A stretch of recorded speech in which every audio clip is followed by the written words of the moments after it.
et que nous puissions ici, pour la première fois dans l'histoire du football, voir une cérémonie de remise de drapeaux. Je dis de drapeaux parce que on est dans l'expression orale, mais vous sentirez certainement le X à la fin de drapeau quand je m'exprime ainsi que je viens de le faire. Pas un drapeau, mais 4 pour la discipline de football. Je pense que c'est une fierté parce que ça montre aujourd'hui la vitalité de notre discipline, qui a connu des moments difficiles, qui s'est battu, qui a certainement eu le plaisir de gagner pour la première fois il y a 2 ou 3 ans, et gagner beaucoup de trophées, mais aussi qui en 2024, en présence de Madame la ministre, a pu faire quelque chose d'exceptionnel. Jamais dans l'histoire du football sénégalais, nous n'avons pu qualifier autant d'équipes dans des compétitions continentales et mondiales. Je pense que ça mérite d'être magnifié pour montrer que nous sommes sous la bonne voie, sous les auspices des autorités au plus haut niveau, le président Bassirou Diomaye Faye, le Premier ministre Ousmane Sonko et l'ensemble du gouvernement. Et c'est l'occasion pour nous du football et du sport de vous dire à vous tous un grand merci pour tout ce que vous êtes en train de faire pour nous aider.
C'est Aïssatou Ndiaye qui est la coach et je pense que ça aussi, ça montre cette importance que nous attachons au football féminin.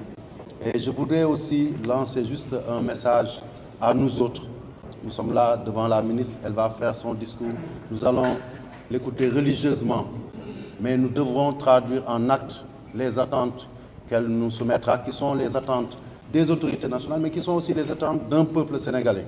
Et je le dis ici en tant que président de fédération, les Sénégalais nous seront toujours gré peut-être d'avoir gagné 1 fois, 2 fois, jusqu'à 5 fois.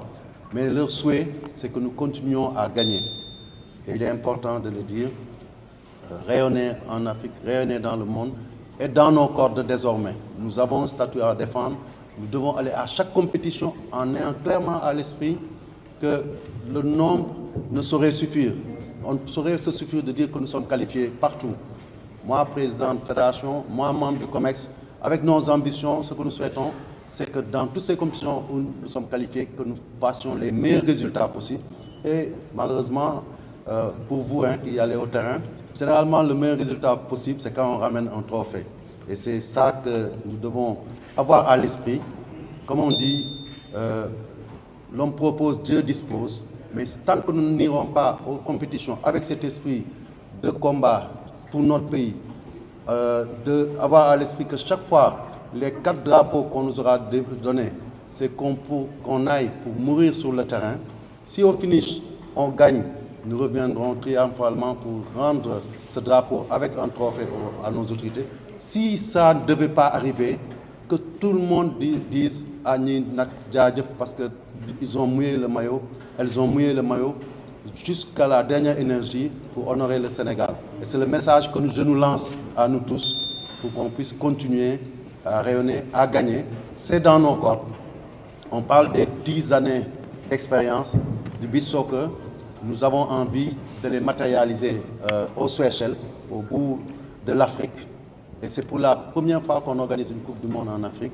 Mais aussi, je pense qu'à ce niveau-là, on ne peut pas demander la même chose tout à l'heure aux féminines qui commencent juste. Elles vont pour découvrir, pour gagner plus tard. Entre ces deux, nous avons l'équipe des U15. Ça, c'est l'avenir de notre football. Et par rapport à eux, je peux dire, nous n'avons pas aujourd'hui à leur demander, à moins de 15 ans, à 13 ans, allez pour gagner tout. Mais allez pour montrer déjà que vous êtes le futur du Sénégal qui va gagner d'autres trophées. Et au Ghana, je sais que les jeunes talentueux que j'ai vus ici jouer seront capables de nous donner cette satisfaction. Et pour terminer, bien entendu, nous avons l'équipe U20, conduite par l'un des entraîneurs les plus titrés, les plus expérimentés, un encadrement de qualité. Ce sont les U20 de Seigne Saliou Dia. Et cette catégorie est une catégorie de transition. Il était avec les champions U17. Il est avec cette génération U20. Une bonne cuvée. Et j'espère aujourd'hui que, au-delà de nous qualifier en Coupe du Monde, nous ferons le plaisir de nous aider à conserver ce trophée. Et je terminerai simplement aussi en saluant tous les staffs. Aujourd'hui, c'est ça aussi une de nos fiertés. Toutes nos équipes nationales sont gérées par des staffs totalement sénégalais, que ce soit les médicaux.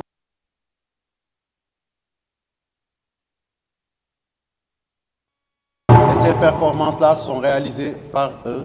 Je pourrais aujourd'hui citer Omar Sylla et en profiter encore pour lui renouveler nos condoléances. Et je sais aussi que nous irons avec l'esprit et le soutien de la personne proche que nous avons perdue. Et avec tout cela, je pense que, Madame le ministre, on peut ici vous dire que nous ferons tout pour que le Sénégal garde la tête haute et que notre drapeau soit au plus haut niveau face au vent de tous les continents et au niveau du monde entier pour qu'on sache que le Sénégal rayonne par son sport, rayonne par son football. Je vous remercie de votre bienveillante attention.